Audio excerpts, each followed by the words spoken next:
Добро, непосредно сме, уште кратко време, почнуваме со манифестациите во рамките на карневалот, Струмички карневал. Знаете дека тоа е еден од брендовите на оваа наша општина, познат на широко и вон од нашите граници.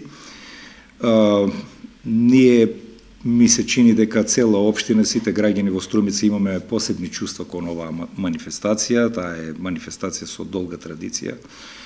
Една голема масовност има и од тие причини, од тие побуди, општина Струмица и оваа година, како и многу претходни години, ја поддржува оваа манифестација со оваа година со околу 2,5 милиони денари.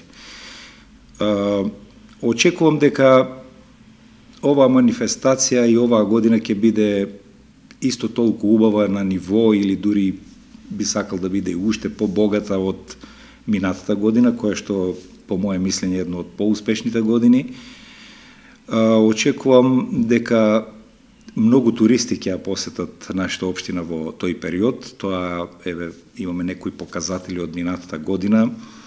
Само на граничниот премин спрема Република Бугарија од тој правец во нашата република има 7.000 влегувања на патници, на туристи кои дошле во тој период додека трае карневалот. Знаеме дека во термините деновите во кои што трае тој карневал, уште од сега се ангажирани сите хотелски капацитети во нашата општина. Знаеме дека за време на манифестацијата сите угостителски објекти работат со полна парја и не случајно Министерството за економија во 2 наврати ја прогласи оваа манифестација за манифестација на годината.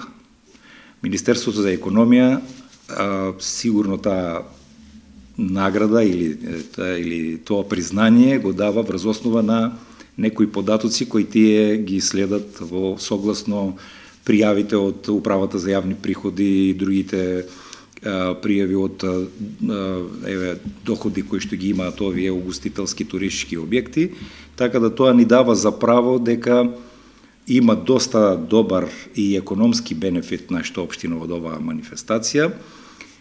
Конкретни, прецизни бројки јас во овој момент немам, не знам дали е и возможно тоа да се направи, меѓутоа овие податоци зборуваат дека општина Струмица има и економски бенефит од ваквата манифестација. Мислам дека можеби уште по-важен момент е сознанието дека овој карневал, знаете, е меѓу 20 топ улични карневали во светот. Мислам дека тоа е исто еден аспект кој не смее да се заборави. Беше минатата година, ми се чини, во